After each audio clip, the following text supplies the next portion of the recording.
I hope, I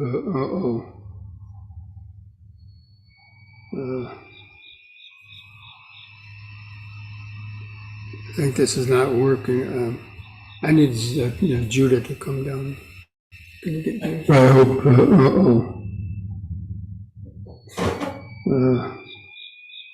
moment.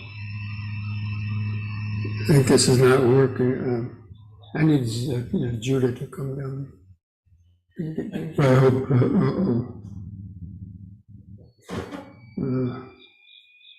a moment. Yeah, I don't know. I keep forgetting how to do it. Close this here.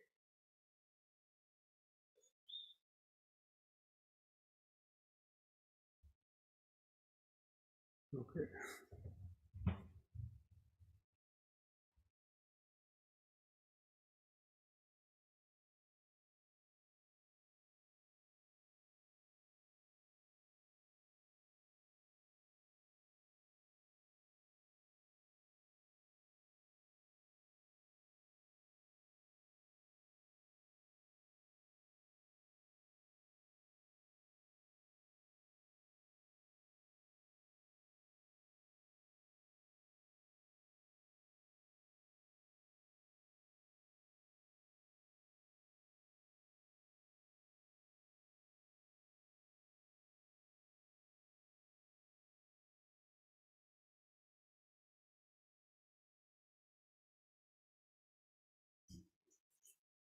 Okay. Can everybody hear me now? Okay. So let's go ahead and begin with reciting Namo Tassa, the three refuges.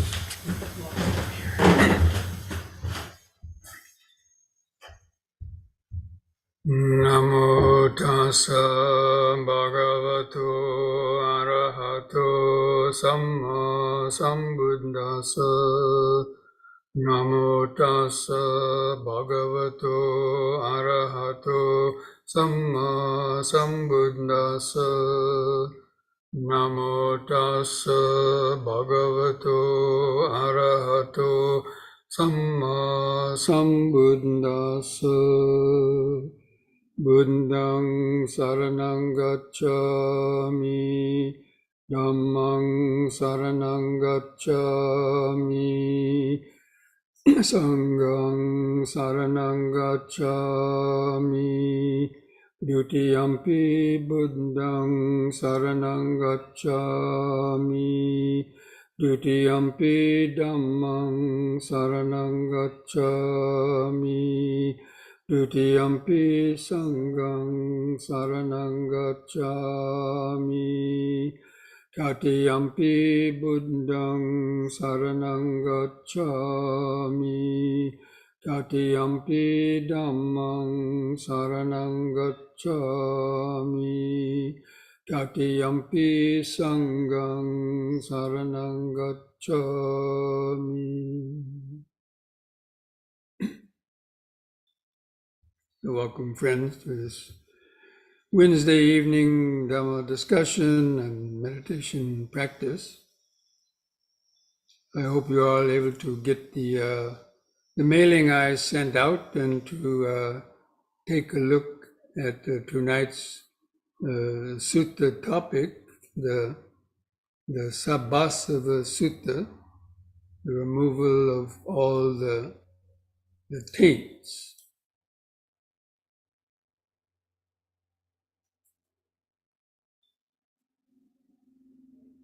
Now, the word taints, of course, in this particular sutta, it's translated in different ways, but it refers to the 10 fetters or the defilements of the mind, asava. But sometimes they're translated as taints, sometimes they're translated as cankers and defilements. But basically, they refer to the 10 fetters that are removed through the practice of the Dhamma. And the fetters include hindrances and almost every type of defilement you can think of, but especially the ones of sensuality and aversion, and the ego. So this is about the removing of all the cankers and the defilements. So I'm just going to read the opening paragraph of the sutta. All the monks were sitting around. The Buddha then said to them, "Monks, the ending of the defilements is for one who knows and sees. I tell you, not for one who doesn't know and doesn't see. For one who knows and sees what?" he asked them. And then he describes what one should know and see. One should understand what is called appropriate attention or wise attention, and what is inappropriate attention or unwise attention. And this next sentence, or the stock kind of definition he gives to that. When a person attends inappropriately, unarisen defilements arise, and defilements are in our mind, they increase. And when a person attends appropriately, the defilements that are not yet have come up in the mind, they do not arise.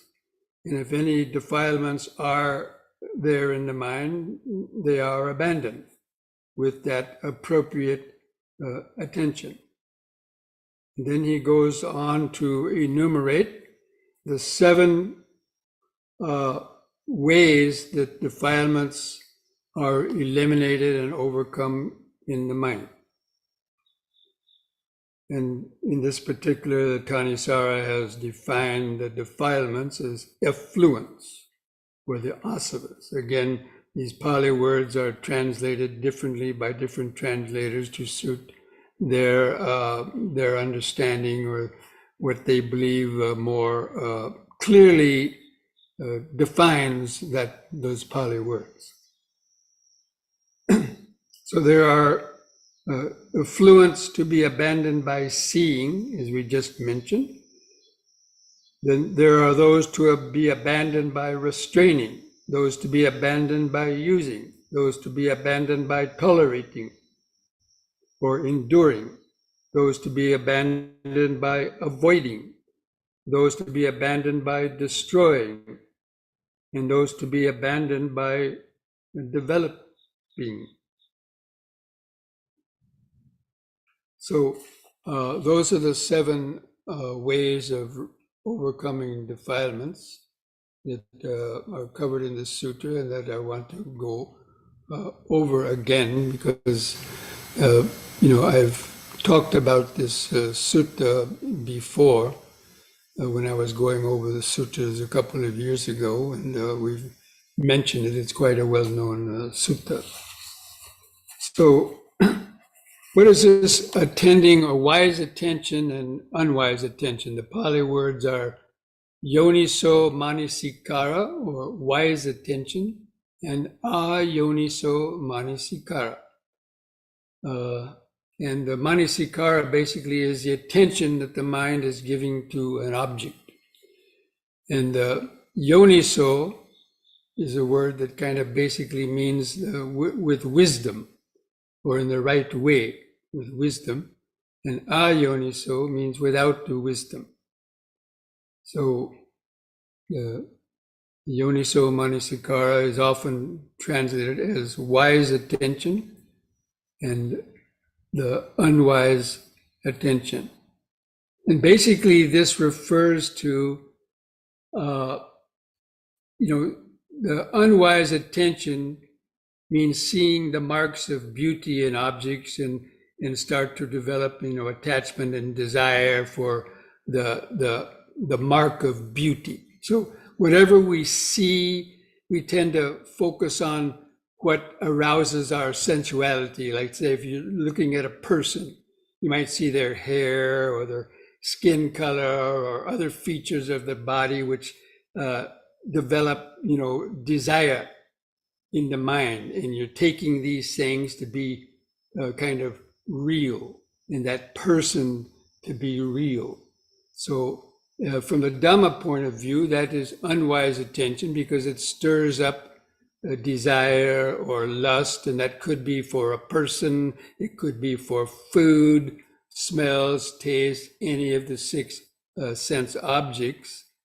When we, take them to, be that object to be something real, and remembering it with our the past and projecting it into the future with desire, then that is the unwise attention.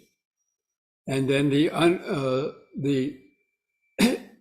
and not only a sensual desire, but also aversion.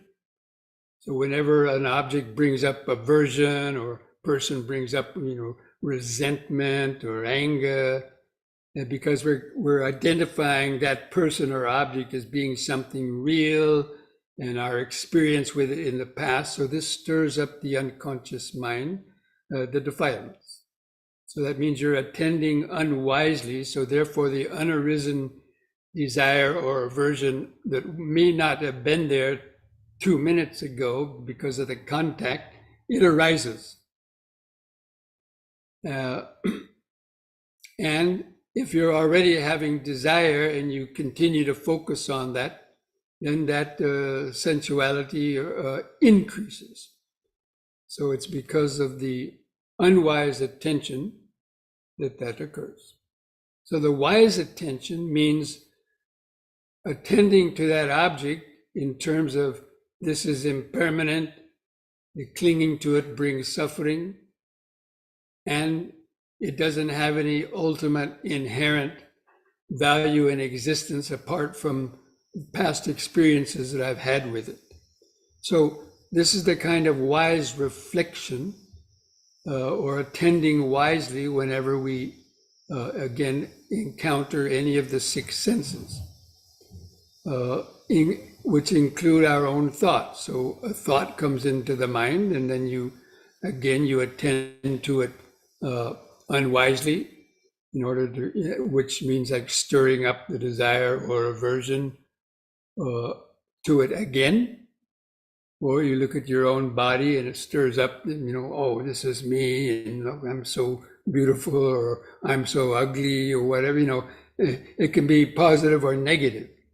But basically it means taking that object to be something that's real, and clinging to the reactions that you had to it in the past.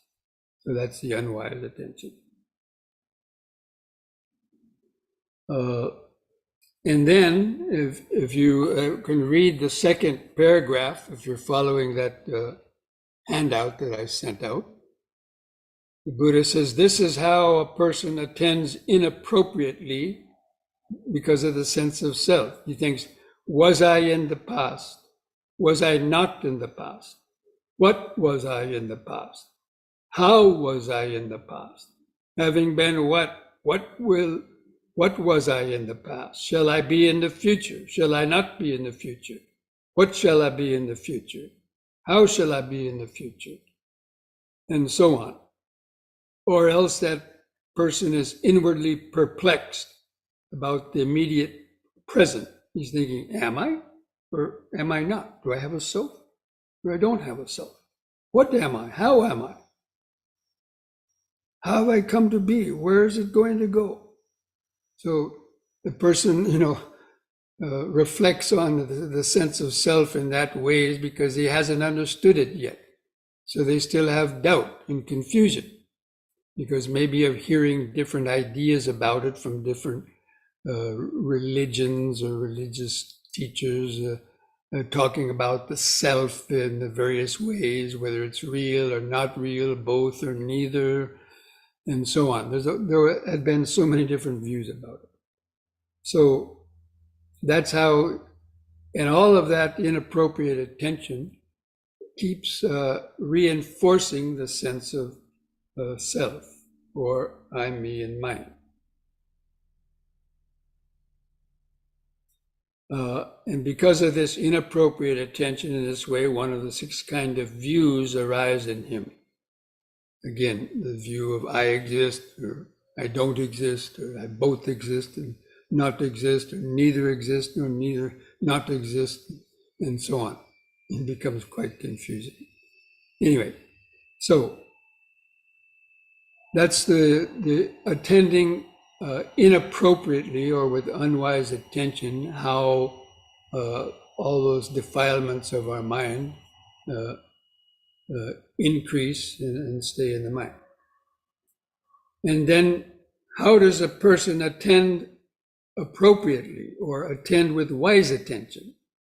So whenever you experience one of the sensory contacts and desire starts to arise, you immediately reflect, this object is impermanent. This desire is just a habit accumulation that I've been practicing forever, or the marks of beauty, or you don't fix on the marks of beauty. You attend to the marks of impurity, so to speak, or contemplate the dangers in becoming addicted and dependent on these all the various sensory stimulations and the feelings and the aggregates that are aroused by them. So the appropriate wise attention would be whenever you experience one of the 5 aggregates, again, because it refers to the 5 aggregates that we've talked a lot about. He attends, this is suffering, this is the origin of suffering, this is the cessation of suffering, and this is the path leading to the cessation of suffering. And so this is how he attends to the various aspects of suffering that arise in the mind, painful feelings, and then the thoughts of the past and the future about him, and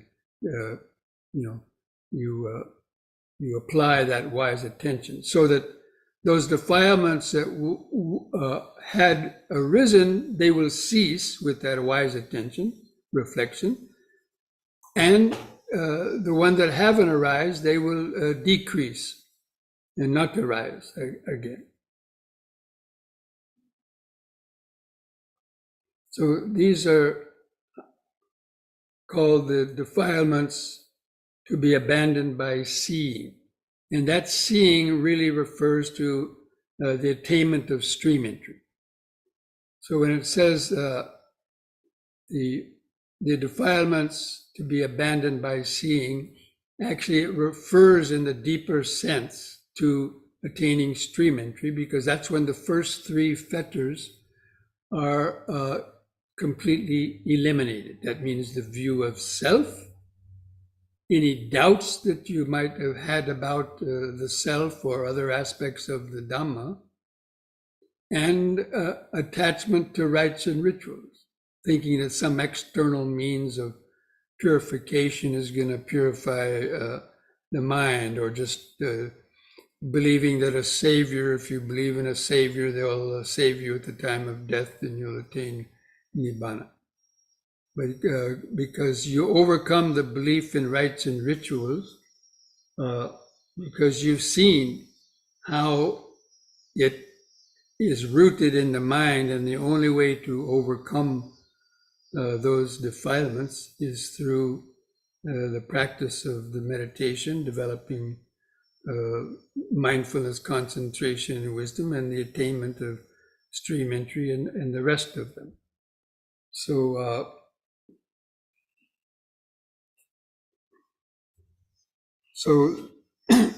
those are the defilements to be abandoned by seeing, and that occurs in your meditation and even outside of meditation, but especially in meditation, when you notice your mind getting attached to a painful feeling or a pleasant feeling, or unpleasant perception or a pleasant one, any of the 5 aggregates, when you see the mind clinging or identifying in any way, that is the time you have to bring up this wise attention, which means the reflection on anicca, dukkha, and anatta, contemplating all these five aggregates, as we've heard before, as this is impermanent, clinging to it brings suffering, and this is not me, not mine, not myself.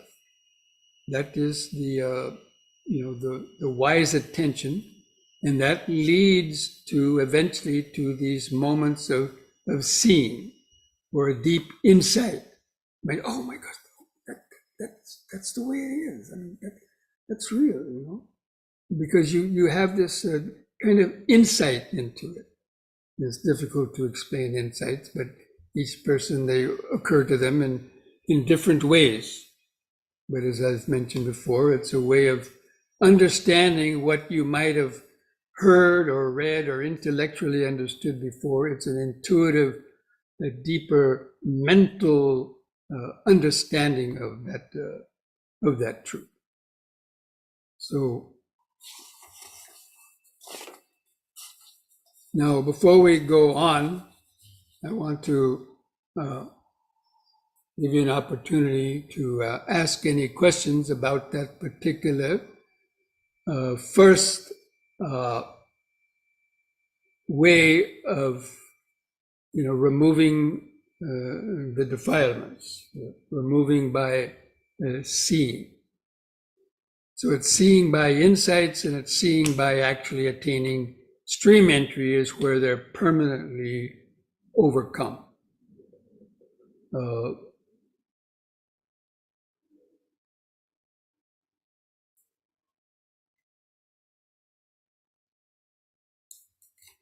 If you have any questions about that first one, you can ask a question by unmuting yourself or raising the yellow hand. Well, let's look at the chat box. Okay, there's something in the chat box. We'll look at that first.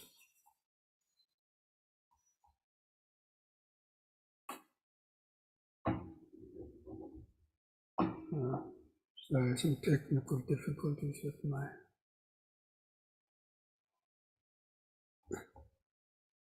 Okay.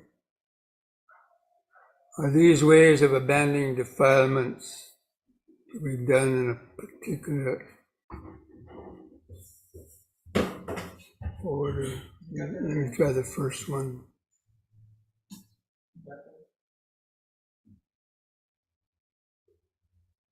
Okay. Having trouble with this mouse thing. Get a hold of this thing.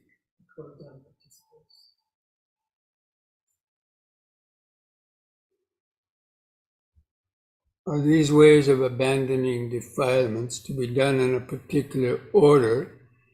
For example, first by seeing, then by using, and so on. Not necessarily, because seeing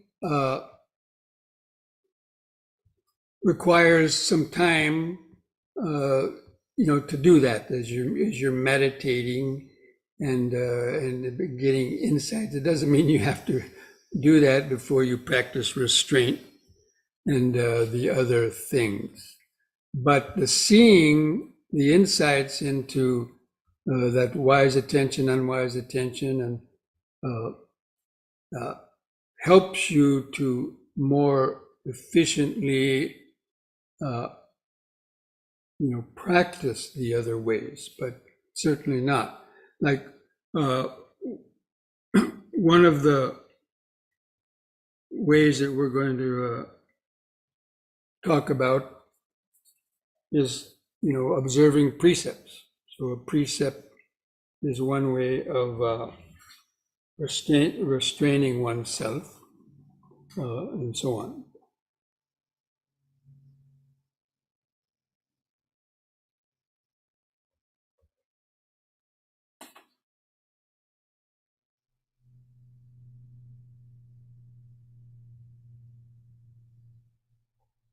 Does anybody else have a question on that first one, banning defilements? Okay, Damon, you have a handout. You want to ask a question? Yeah, I wanted to ask if Francis had put a comment in there in the chat, and was that a question for you? Oh, yeah, I had a question about it. And if you're meaning Bhante, well, you say Bhante, you don't say who, you know. Frank, please don't interrupt. I want to address Damon. Oh, okay. I thought he was addressing me. He said Francis. Well, just ask me your question, Damon. Okay. Could you just make a simple distinction between an example in real life between appropriate attention and inappropriate attention in our modern day, typical? I think you said something about if you look at somebody and just notice their hair, that's inappropriate. But the more appropriate way to look at somebody's hair and skin and teeth would be as what? As just either a visible object, or you can contemplate whatever you're attached to. If it's a hair you're attached to, have the person pluck out some hair and put it on your plate of food, and then see if you want to eat it. Okay? And the other things, if you think they're so beautiful, ask them to give you some feces to eat, or if you're attached to food. So that's what's contemplating the marks of the impurity. We only look at the marks of the beauty, and we don't see the inherent impurity of the object that's underneath it. And so that's why we develop these attachments and desires. But if we contemplate the object, from that point of view of the Dhamma, like with X-ray vision, then that desire would disappear. For example, listen, another example. If you had X-ray vision, you could see a person as just bones, a skeleton underneath all that flesh. And you wouldn't want to get in bed with a skeleton, right? Or if you cut them open and you saw all the blood and the guts, if you smelled a decaying body, because that's where our body smells. If we don't take a bath for a long time, or it's dead and decays, you don't want to get near that thing. So, but these are emanating from the body. These are the impure aspects of it. So this is part of the training, especially for monks, to do these contemplations. So that's a practical example. Or you look at food and then you remember the desire you had when you had a certain, chocolate pie, or you had some favorite food, and desire arises. So that's inappropriate attention, because you're recalling the past about it. Only see it in the present moment. Don't bring in the past about it. And then those thoughts about it may not arise so strongly, or you can let go of them. So that's just some practical examples.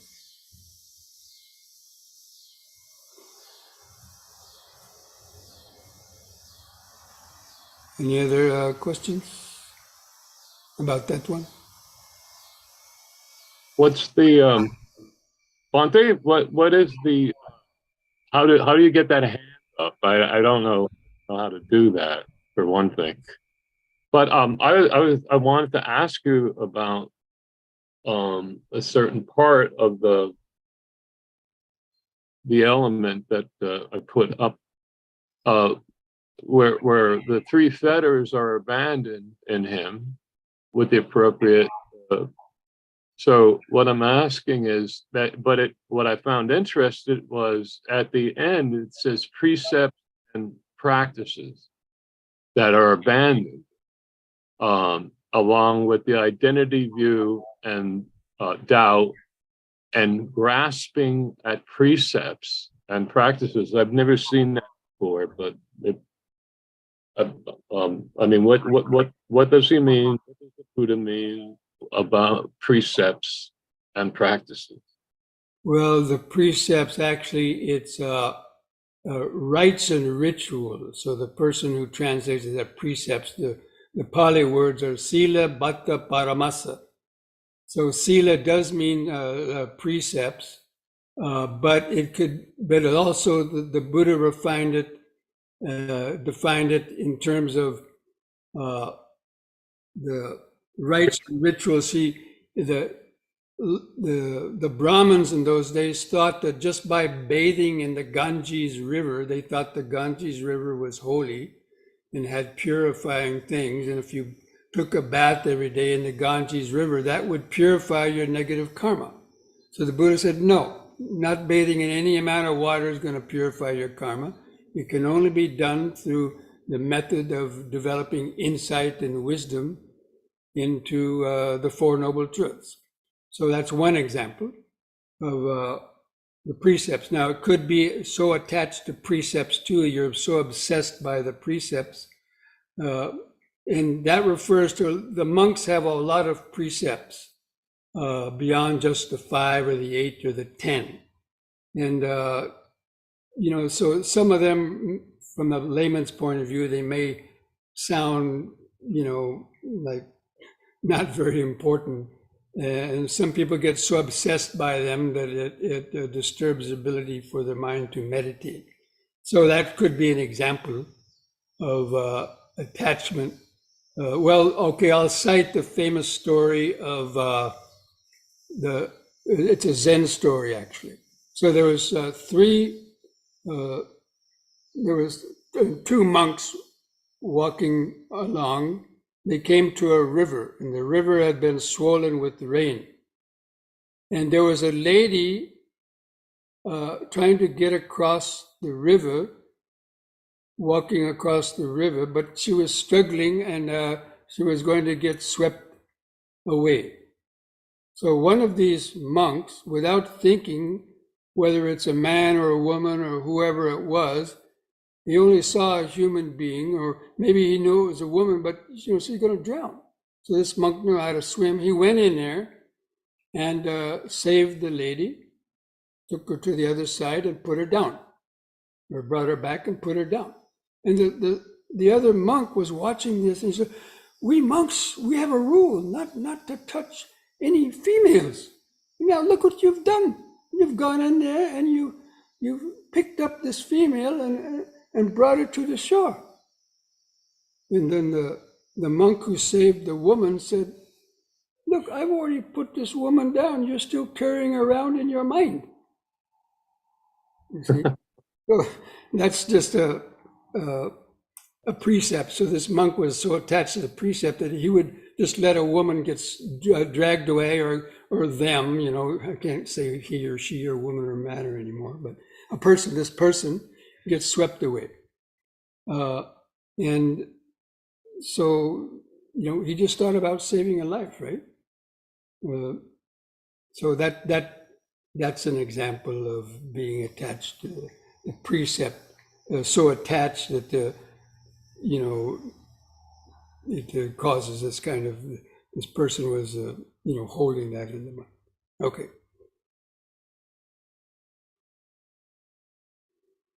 Did that answer your question, Frank? Yes, but then, and then you've given me an insight on, like I'm thinking, well, maybe this is what the Buddha in the beginning of the person reaching anatta and seeing the enlightenment in a split second, but still seeing it. But it's not the point where he becomes a sotapanna. It is attaining sotapanna in the ultimate sense that the defilements are destroyed at sotapanna. They're only temporarily, overcome. You can attain first jhana, and all your hindrances and defilements will go down into the mind, but they're not destroyed. As we've right. Only the attainment of the stream entry and those other 3 stages above that destroy those defilements. So that's what the Buddha meant in the deepest level about the defilements that are overcome by seeing. That seeing means seeing the Four Noble Truths. And the definition of seeing the Four Noble Truths is the attainment of stream entry. That the supramundane eightfold path. Anyway, it takes a lot of. Thank you. Yeah. Okay, friends, I want to leave now the other aspects of this training, the other 6 levels, and you can have time to read them again in the next week. But that first one is the more complicated one to explain. That's why I took more time to explain this first one, and where a lot of confusion has arisen. But once one has seen, whether it's just in deep insights or it's through attainment of the stream entry, then it becomes very easy to practice the other 6 of these ways of overcoming the defilements. And the 7th one, we'll talk about that later, but just quickly, the 7th one is the defilements overcome through developing. And that means developing the 7 factors of enlightenment and overcoming the remaining 7 fetters through the attainment of the once returning, never returning, and the full enlightenment. But anyway, we'll talk more about those later. You can contemplate those this next week, and then ask some questions about it, those other levels next week. We want to have some time to get in a good meditation practice, some yoga and meditation practice this evening. So I'm going to stop this discussion with that, and we'll see you back in a few minutes. Okay? Sadhu, Bhante.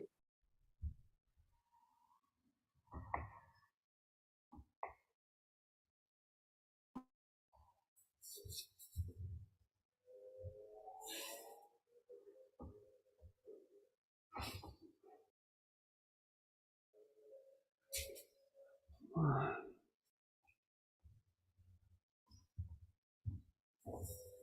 can't get this thing. It's trying to turn off my mute, and I can't. It keeps on.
Okay, friends, try to stand straight with feet a few inches apart, parallel to each other.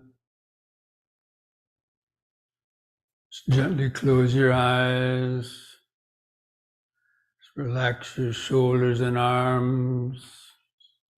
Feel the weight of the arms hanging from the side. Feel your head balanced on top. Keep the chin lifted up level with the floor. If you can, try to feel the outline of the standing body in the mind's eye. And just look into the eyes, so to speak, from behind, from inside, looking through the eyeballs. Should be able to feel the outline of the vague outline of the body. Then begin some deep, slow breathing, taking about 3 seconds to expand your abdomen, rib cage, and upper chest, holding the air in the lungs for 2 or 3 seconds, and slowly breathing out, feeling the last bit of air go out of the lung. Just take several more deep breaths like that, developing this mindfulness. Breathing in, letting go of the past and future. Breathing out, standing here and now. Breathing in, letting go of the past and future. Breathing out, standing here and now. Breathing in, feeling the whole body.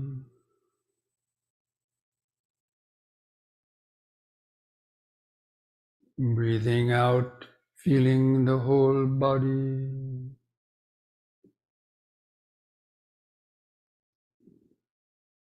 Now we're going to combine this breathing with these movement exercises. You do the movement while breathing in, holding that position for 2 or 3 seconds with the breath held in the lungs, and then returning to the starting point on the out breath. Repeating each exercise 3 times. The whole time, just keep letting go of your thoughts, keeping the mind, feeling the body, the sensation.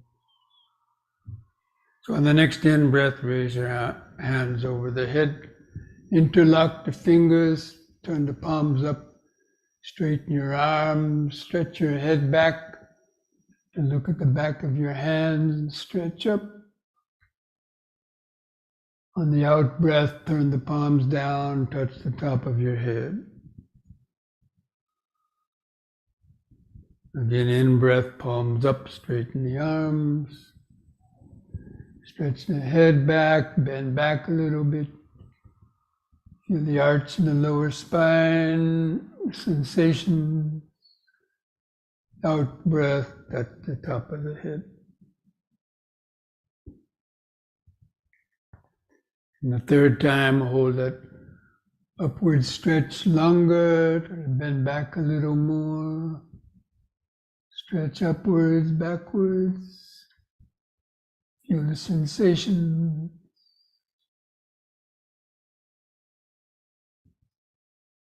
And release the fingers, the out breath, arms back to the sides. Coordinate the movement with the breathing, relax, close the eyes. Feel the increased sensations, pulsations in your hands and fingers.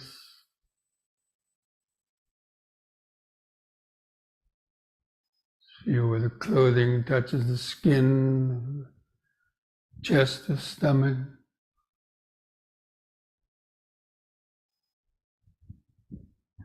Just try to feel the outline of the body.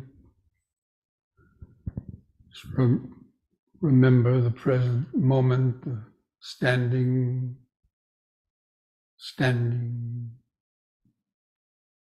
standing.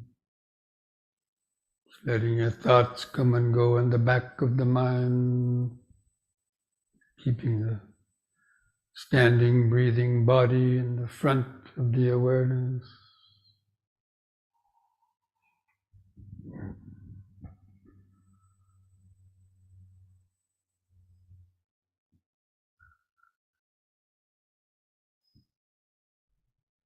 And the next in breath, lift up on the toes while raising the arms over the head in this way, facing the hands toward each other, a few inches apart, stretch up.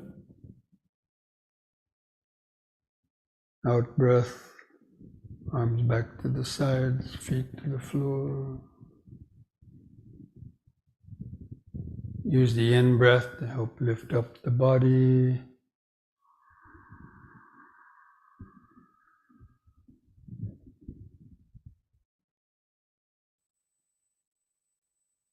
Out.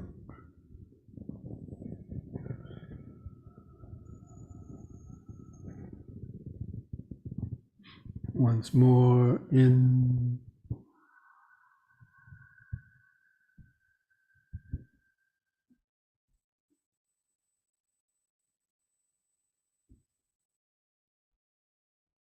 Out.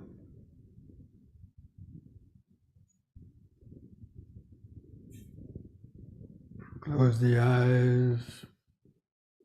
Feel the whole body.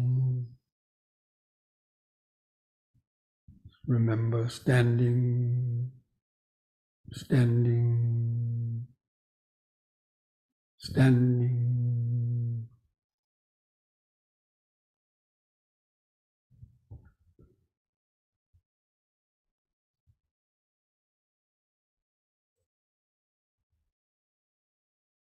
Be aware of any prickly or itchy sensations on the body. Attend wisely. This is just sensation. There's no self or I here.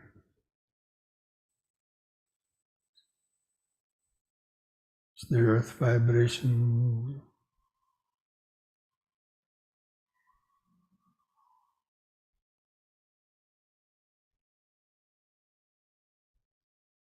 Okay, next we'll do side bending. On an in-breath, raise both arms up. Keep your fingers and arms straight, close to your head. On the out-breath, bend over the right side as far as you comfortably can. Keep the arms parallel to each other like railroad tracks. In-breath, lift up. And the other side, out-breath.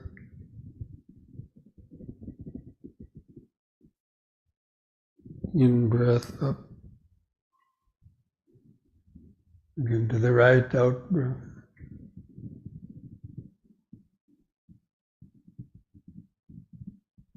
In, out.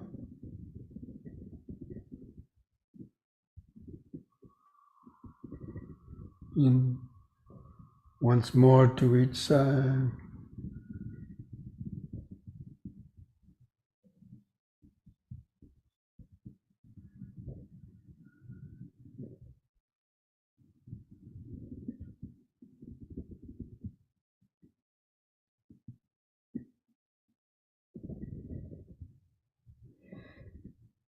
The out breath, lower both arms. Close the eyes. Feel the head on top, arms at the sides, clothing touching the skin, feet pressing the floor.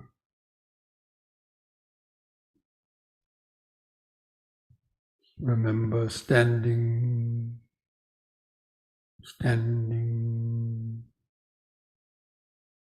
standing.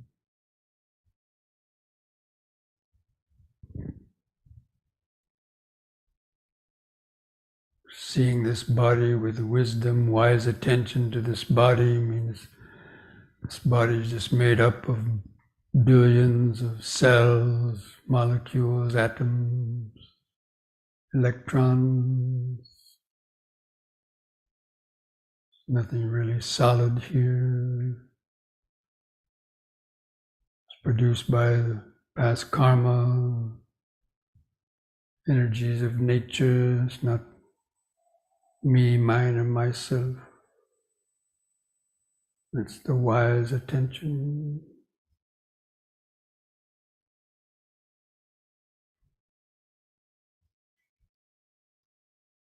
Okay, next we'll do knee bending. On an in-breath, lift up on the toes, lift the arms up front for balance. On the out-breath, bend the knees, lower down, balancing on the balls of the feet. Come down into the squatting position if possible. And on an in-breath, feel the muscles in the legs pushing the body up, all the way up on the toes. Out breath down.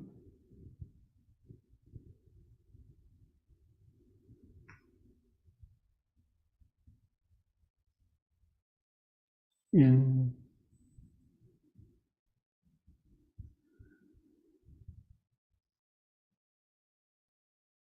Out.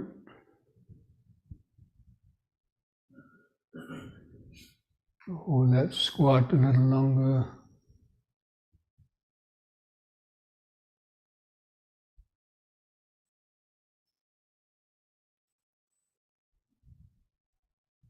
In breath up.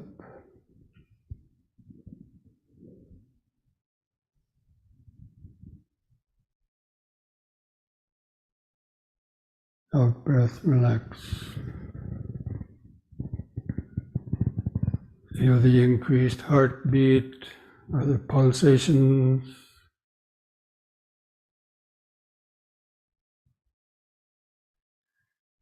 Feel the outline of the body. Remember standing, standing.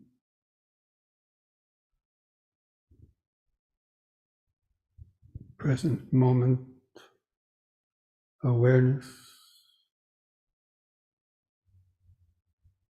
All those sensations you feel,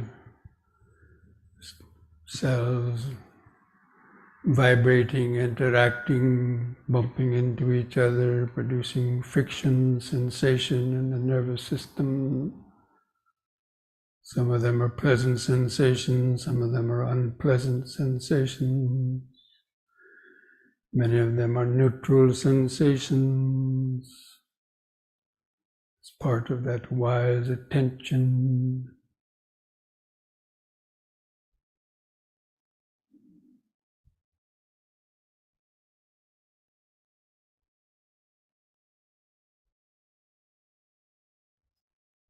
Okay, now spread the feet apart about 3 feet. And hold the arms out to the side. We'll do twisting from right to left. We'll breathe in. On the out breath, twist to the right. Keep your eyes focused on the hand going back.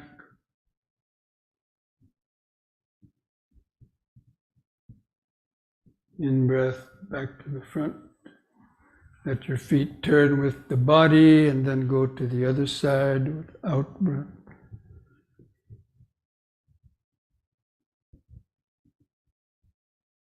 In breath.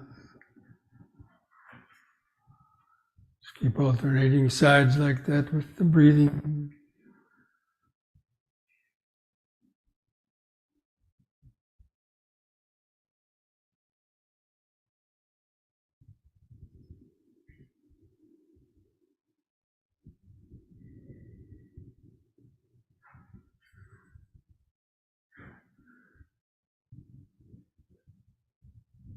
Once more to each side.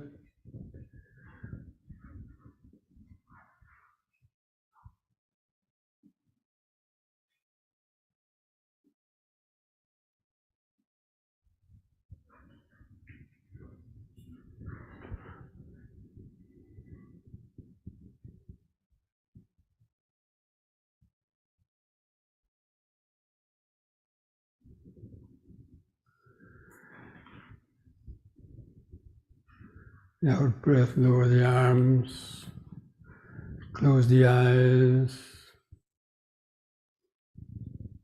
Feel all those life force vibrations, the activated life force due to the deep breathing and the coordinated movement generates a powerful flow of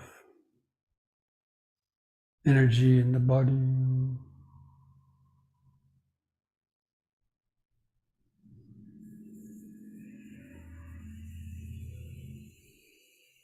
Remember standing, standing, standing, here and now, present moment, body-centered awareness.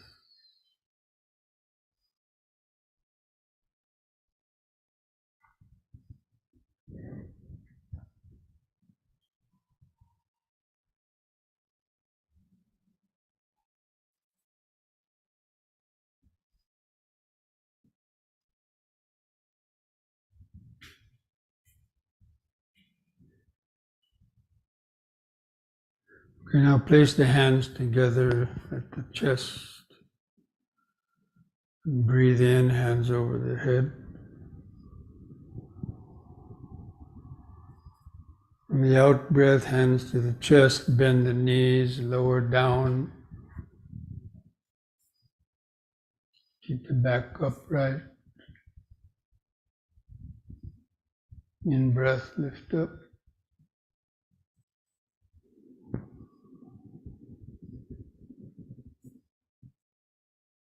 Out.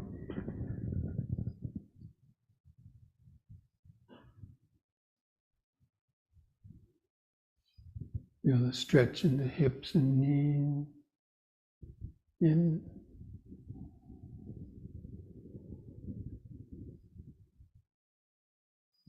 Out.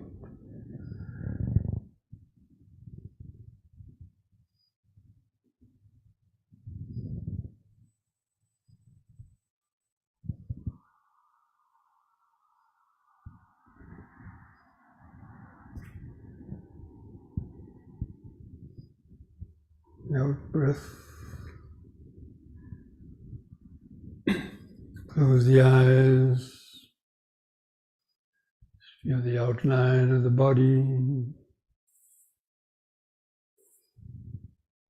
The outline of the body is actually a perception seen in the mind.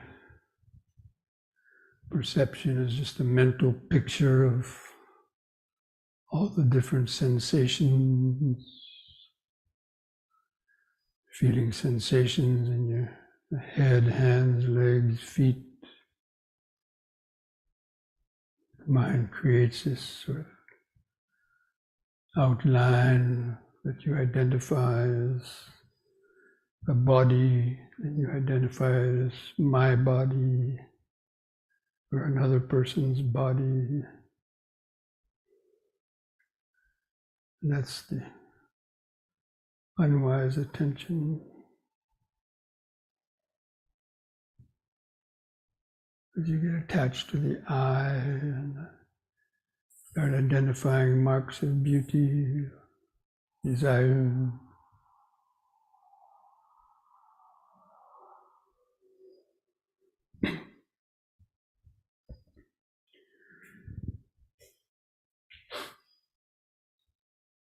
Okay, now we'll do the forward and backward bending, keeping the legs apart. Wider the better. Keep the hands touching the front of your legs. And breathe in.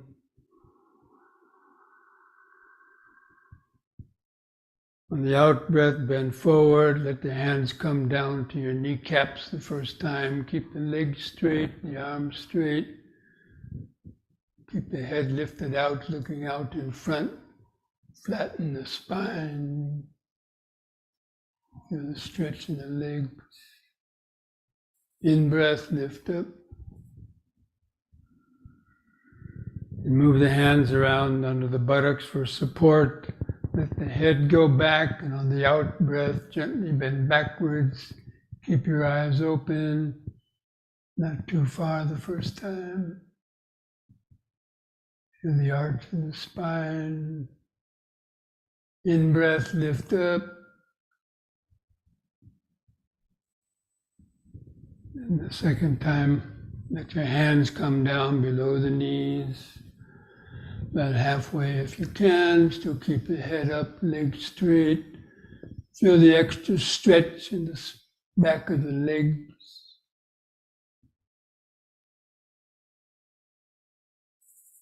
In breath, come up. Again, the back bend, just be careful. Let out the breath as you bend back.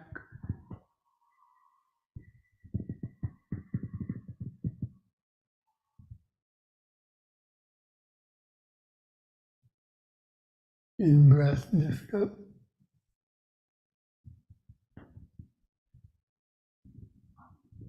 On the out breath, let the hands come down as far as you can towards your lower leg or ankles or feet as far as you can reach. And hold on.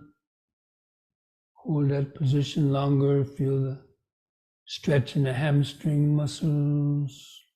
Let the little bones in the lower spine stretch out.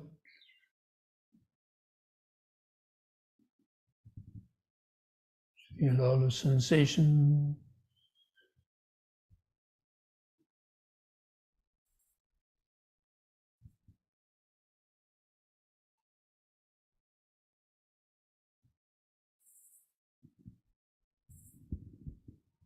Yeah. Carefully come up on an in-breath. And one more time, the out-breath. Just be careful. Let out the breath, bend back.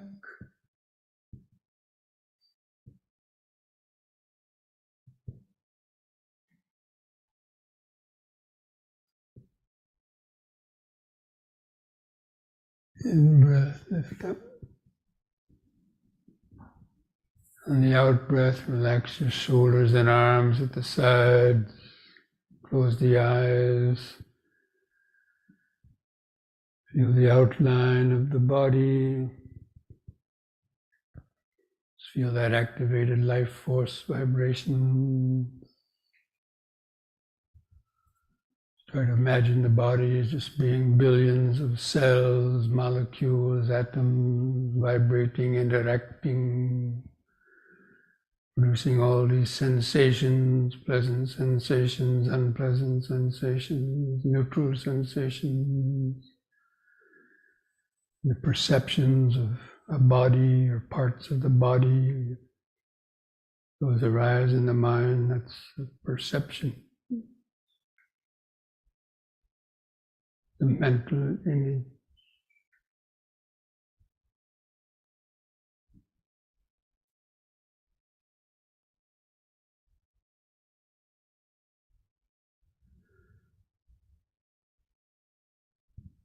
Okay, now bring the legs and feet closer together. We're going to do just one last exercise, a head and neck exercise.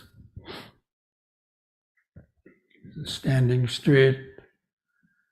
On an in-breath, lift your chin up on the in-breath. And on the out-breath, stretch the head backwards and look up at the ceiling. In-breath, lift the head up. You're going to jut the chin out a bit and press the chin to the top of the chest.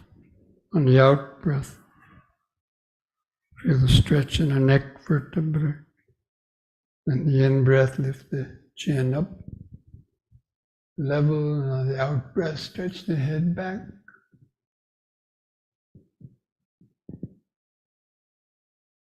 In-breath, lift the head. Out-breath, jut the chin out, press the chest, the chin.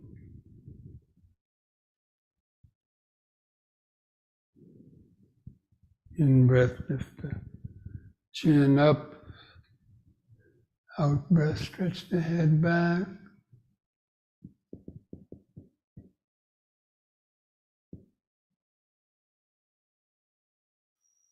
In breath, lift the head. Out breath, press the top of the chest.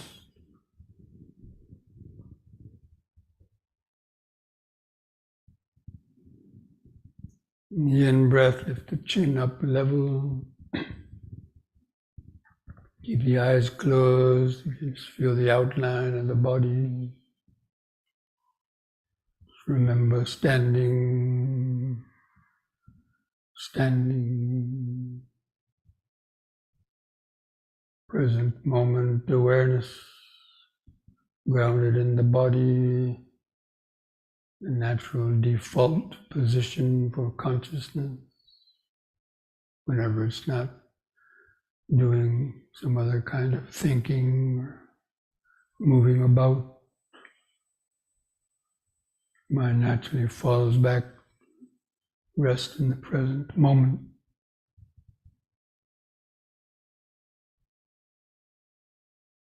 Standing, standing, standing.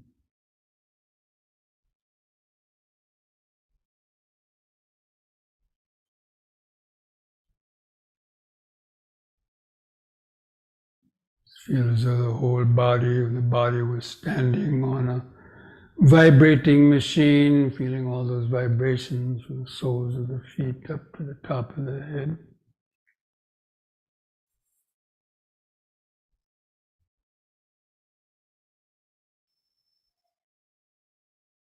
Letting the thoughts come and go in the back of the mind.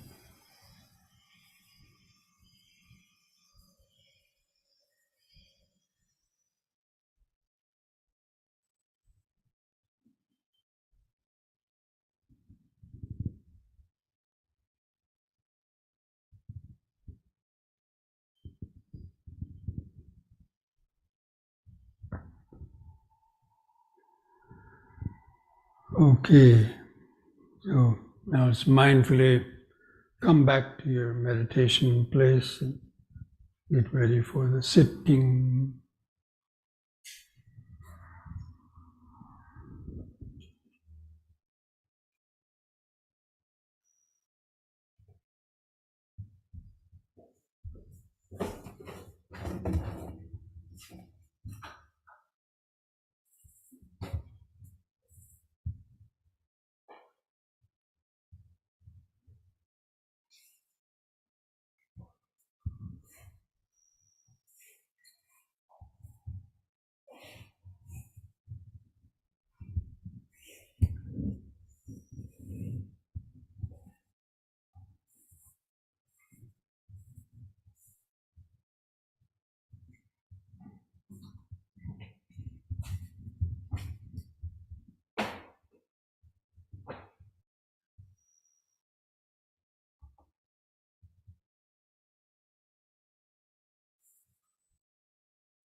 friends. So let's try to get comfortable in your sitting posture.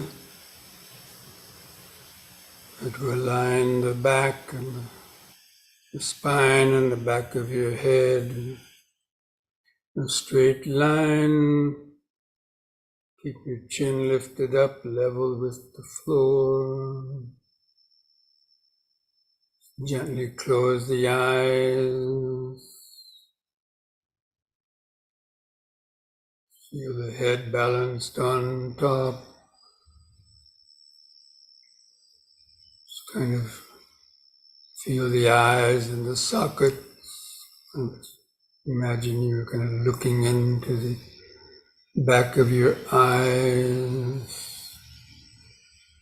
Feeling a subtle sensation.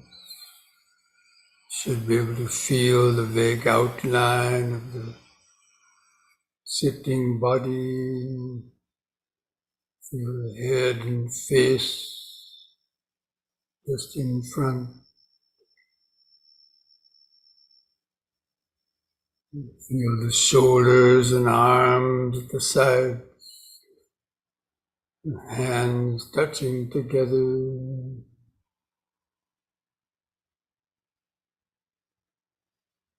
Feel the buttocks pressing the seat. The way the legs are bent, tucked underneath, and feet pressing the floor. Feel the sensations in your feet and toes. Just remind yourself of sitting. Bring the attention into the present moment of the sitting body.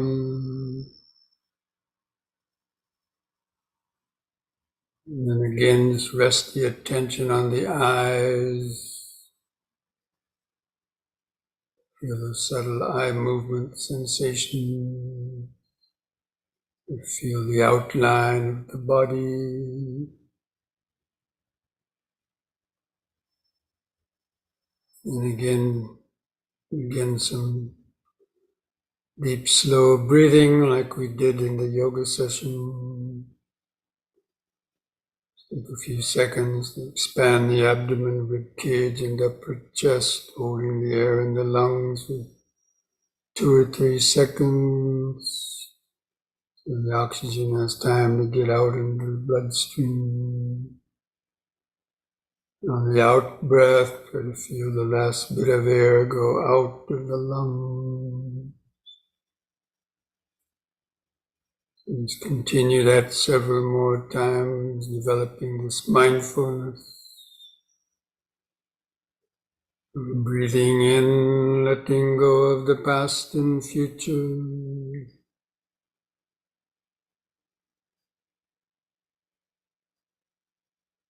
Breathing out, sitting here and now.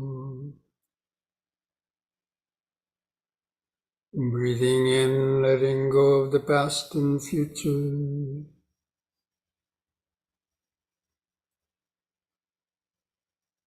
Breathing out, sitting here and now.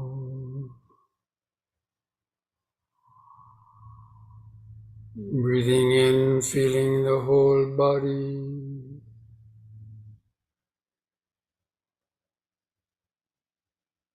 Breathing out, feeling the whole body.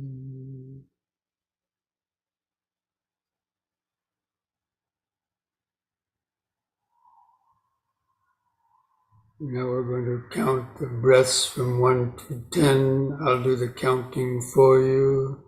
Just keep your attention focused on the breathing. Continue to take some deeper breathing if you can. Feel it more easily in the center of the body. With the next expanding in breath, mentally count to 1. Hold the breath in for 1 second. With the contracting out breath, Also count to 1. Feel the last bit of air go out of the lung. Next in breath, 2.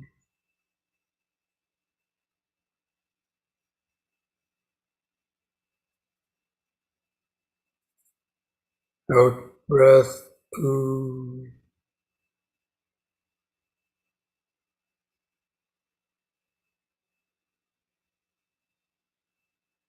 In 3.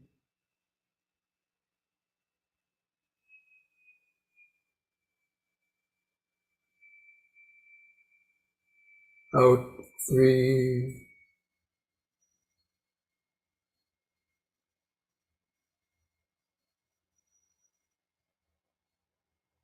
In 4.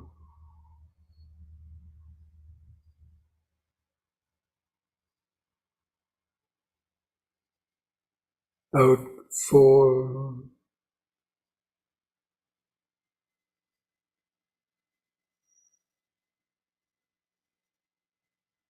In 5.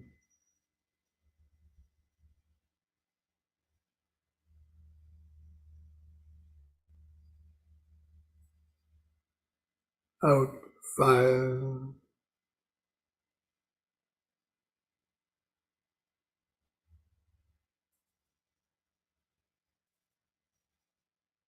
In 6.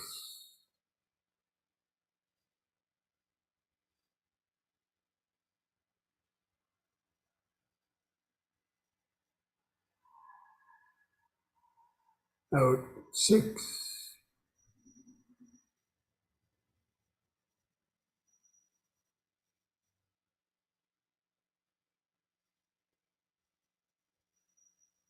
In 7.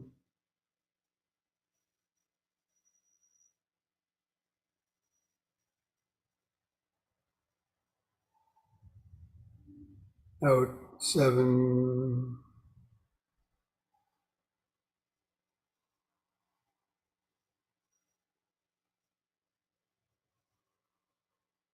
In 8.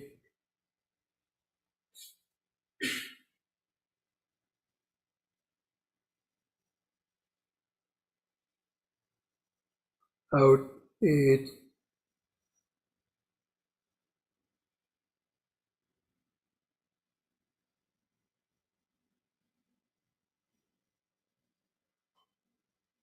In 9.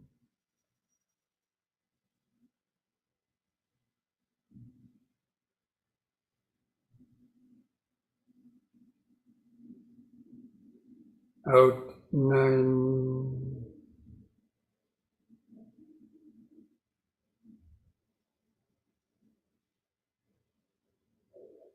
In 10.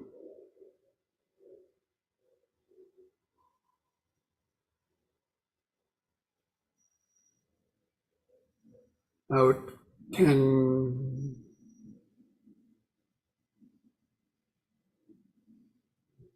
Now discontinue the counting. Let your breathing return to its shorter, uncontrolled, irregular rhythm. But continue to feel it, to observe it. Keep the attention focused on the subtler movements of the abdomen, rib cage, and chest. So feel where the clothing rubs against the skin, the abdomen, rib cage, and chest. Is it expanding and contracting? Let's make that the primary focus of your concentrated awareness.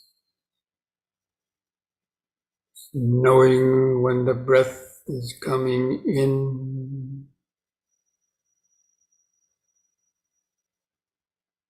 and knowing when the breath is going out. You know it by feeling that air element and earth element expanding and contracting, or a subtle sensation. And the knowing that you're breathing in is also a perception, an understanding in the mind.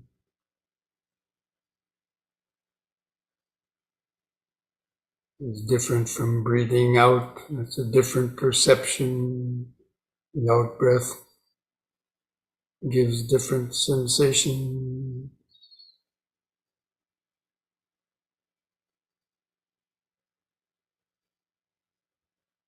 You can make these mental notes to help remind you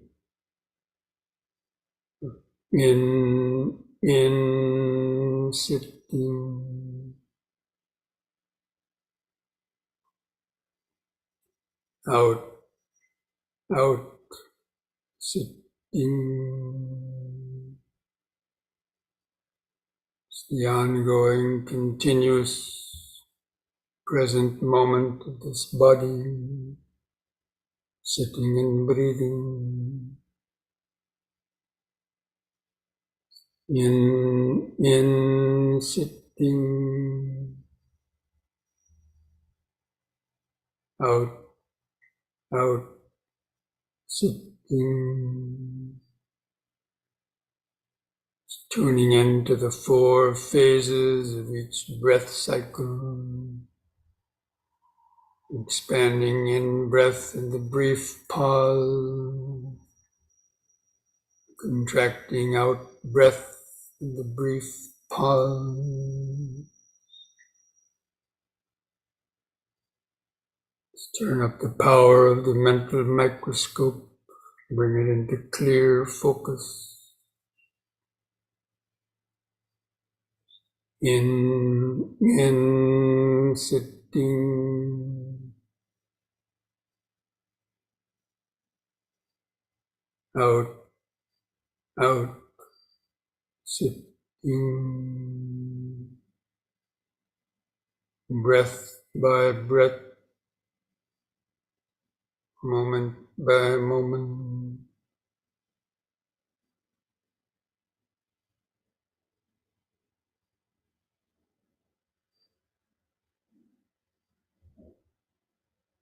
The brief pauses between the in and out breaths. Feel the outline of the sitting body, mind's eye.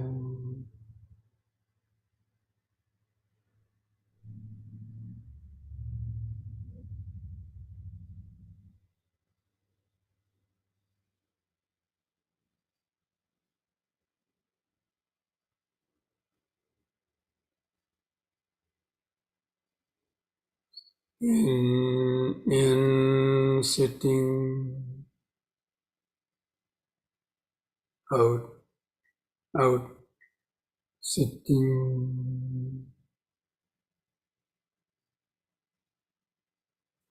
Continue to take deeper, slower breaths that will help you to stay concentrated, centered in the body.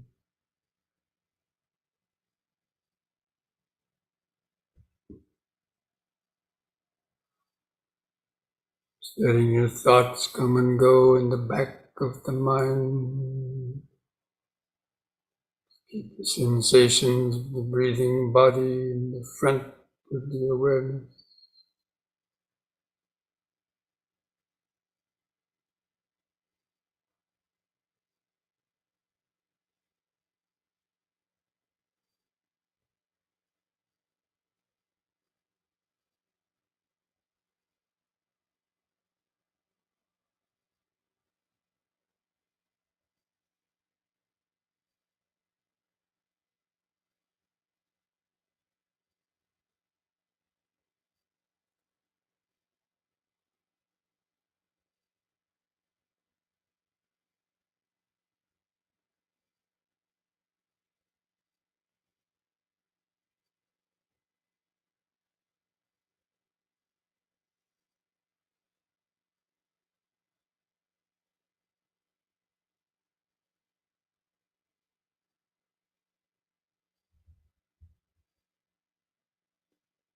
Be alert for thoughts sneaking up into the awareness.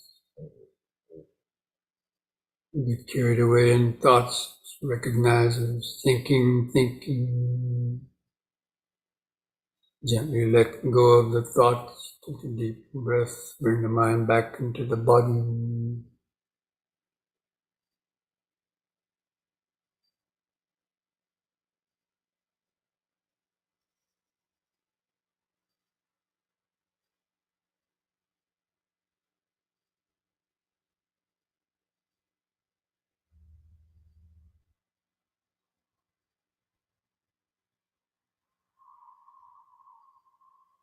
Try to cultivate the wise attention and the unwise attention.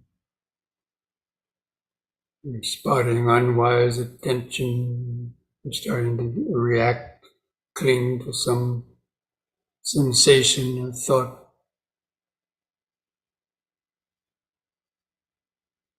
Develop the wise attention that is impermanent, not me, not mine, not myself.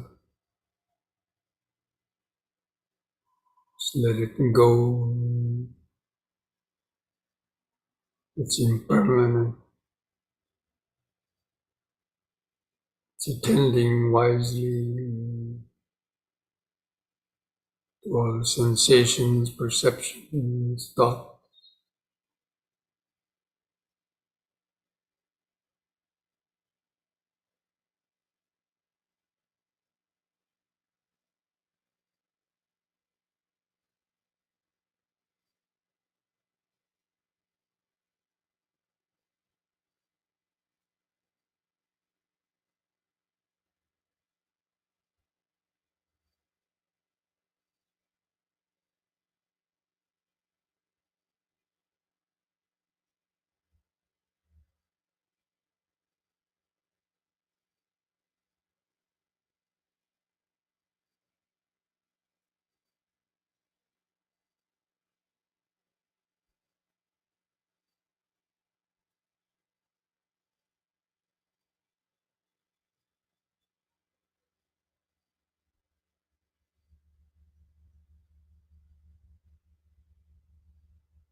With each out breath, relaxing the body and mind more and more to the present moment, the here and now, in this breathing body, letting go of the past, letting go of the future, not clinging to the present moment, tuning in to see how quickly everything is changing. All the elements, sensations in this body constantly changing. Breath is changing, so many other sensations changing. Even your thoughts are changing.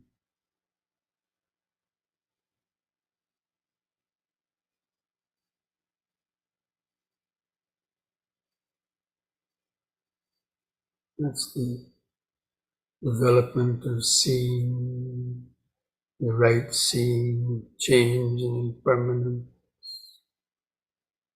Everything is just vibration. It's the wise attention.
Try to notice subtler and more sensation arising and vanishing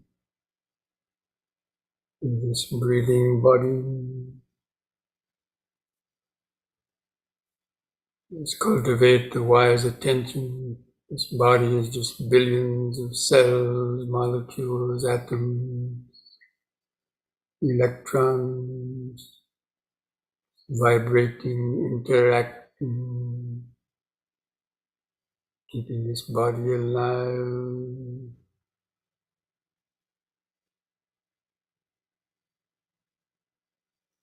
The product of nature.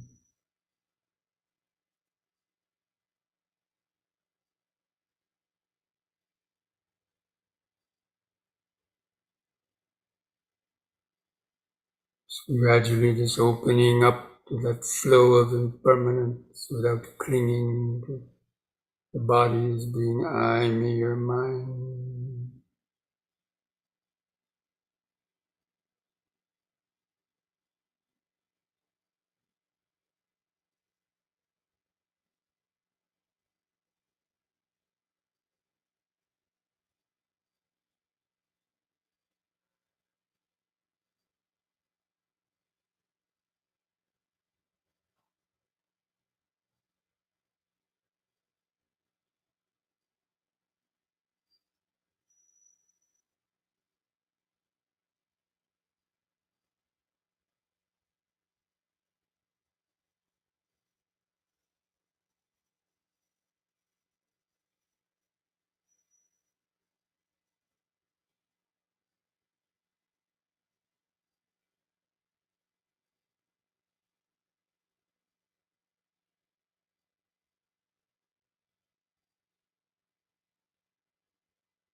You catch yourself totally lost in thoughts, recognize it as lost. Thinking, take a deep, slow breath, bring your mind back into the body, back to sitting, out, out, sitting.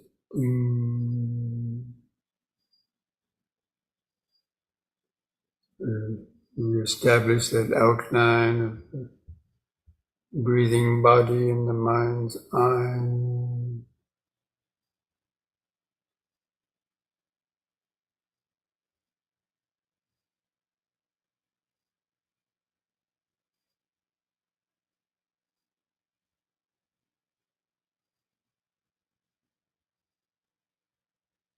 Tuning into the subtle sensations, vibration under the skin.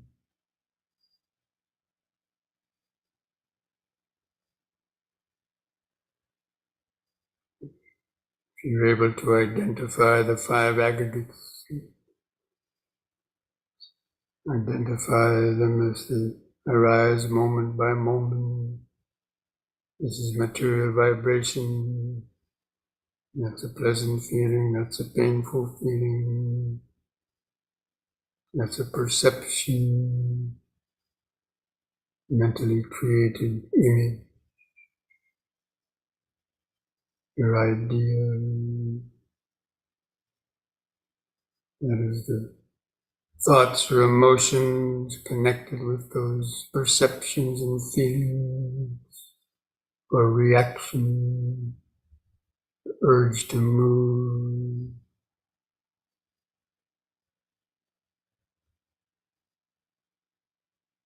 And be aware of the sense of I, me, or mine when it arises, the sense of self.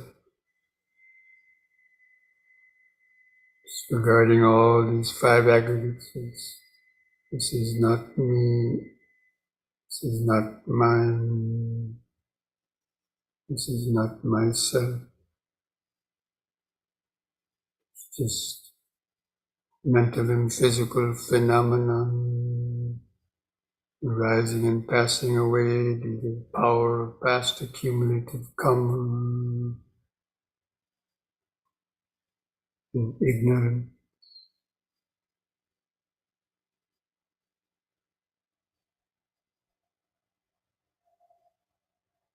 That's the right seeing.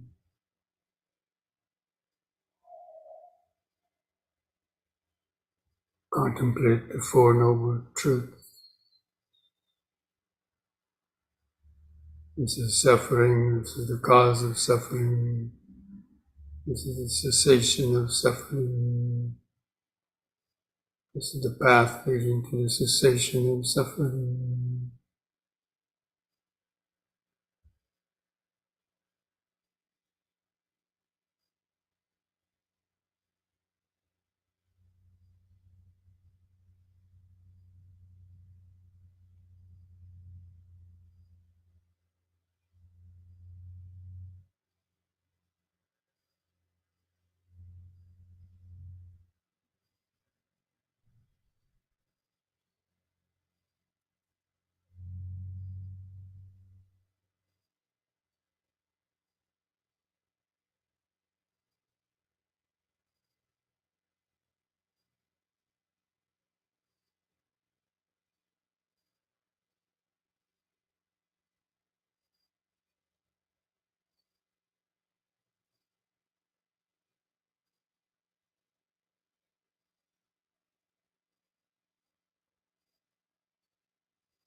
Time to time, take a few 3-part deep slow breaths. Stay awake, centered in the body.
Breathing in, sitting.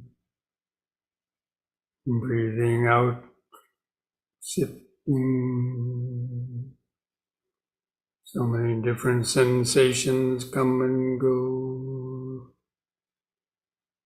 Pleasure and pain come and go. Perceptions come and go. Thoughts, ideas, opinions come and go.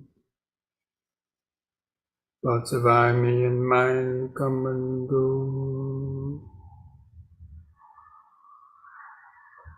These are all just the 5 aggregates of body-mind phenomenon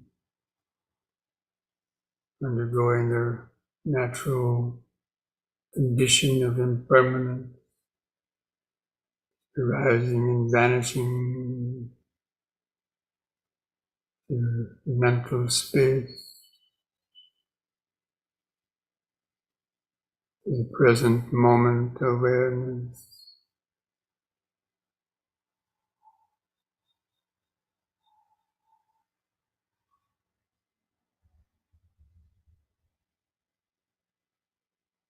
That's the seeing things as they are.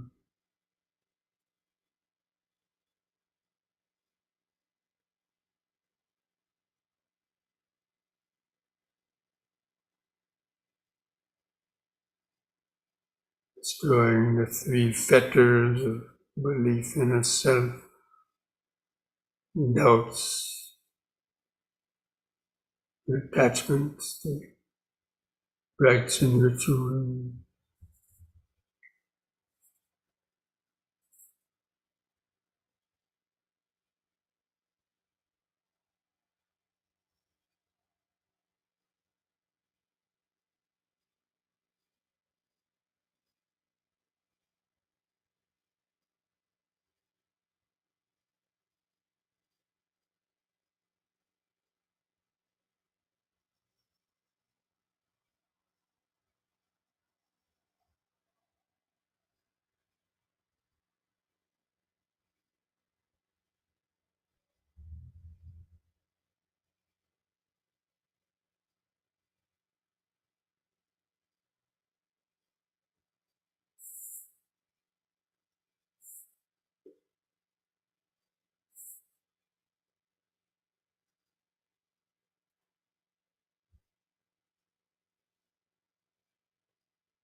So what feeling, or perception, or thought arises in the mind based on that contact, sound vibration,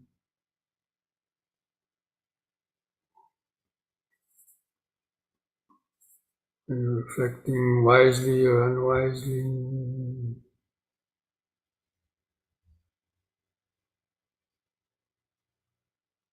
Sabbe sankara anicchati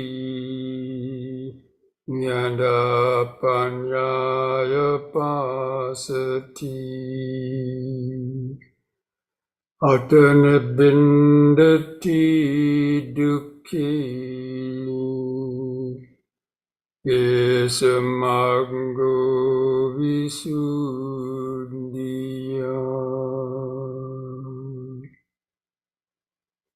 dukkhapatta ca nidukkha bhayapatta ca nibbaya Sokapatta ca nisoka Hontu sabbe pipanino.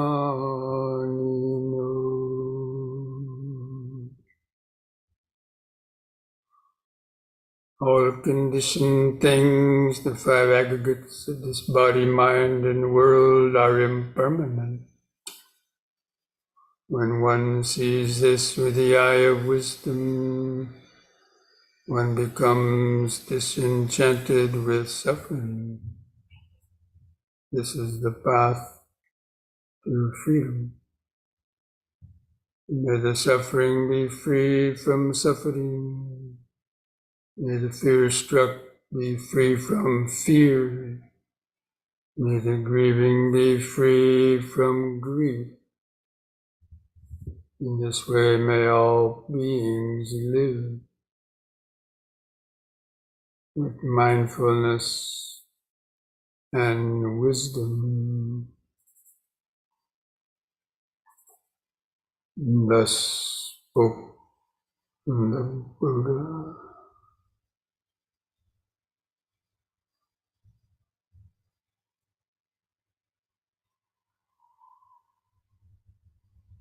Now I invite you to join in chanting the word sadhu 3 times slowly. Do the chanting on a long out breath and feel those vibrations in the body and mind. So take a deep breath.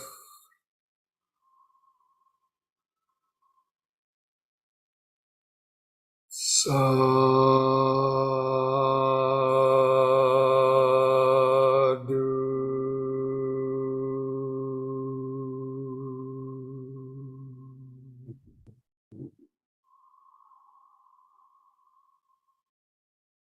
Sadhu.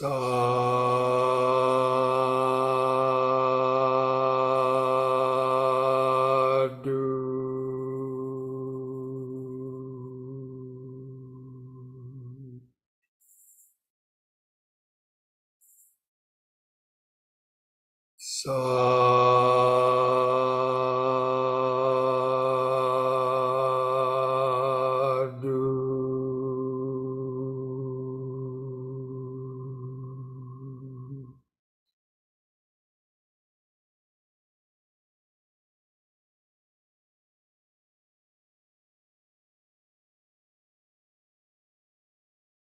Now mindfully place your hands at the edge of your knees. And take one more deep breath. On the in-breath, stretch your head back. Pull the hands on the knees to arch your spine. Feel the sensation. On an in-breath, lift the head up. On an out-breath, press the chin to the top of the chest. Stretch the neck vertebrae.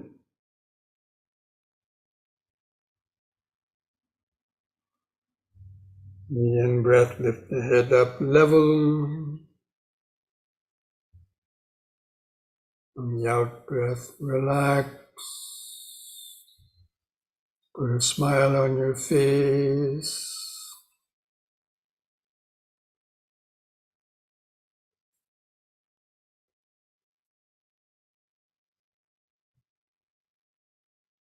Being able to put a smile on your face at the end is to recognize that basically all the five aggregates are empty, but that kind of wisdom brings joy and happiness to the mind. All right, friends, so I hope you're able to have at least some minutes or longer of some present moment awareness, and some wise attention, some moments of seeing.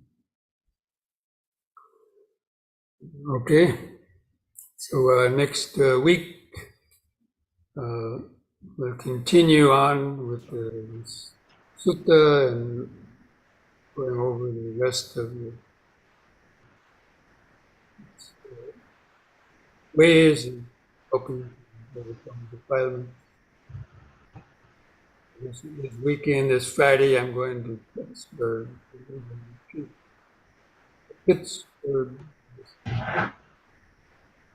You're out there living in the Pittsburgh area, then contact the Pittsburgh Buddhist Vihara, Friday evening, Sunday. All right? Okay. And, Sadhu. Thank you, Bhante. Sadhu, sadhu, sadhu. Well, have a good time. Thank you, Bhante. Good night. Thank you, Bhante. Namo. Thank you, Bhante. Everyone. Thank you. Thank you.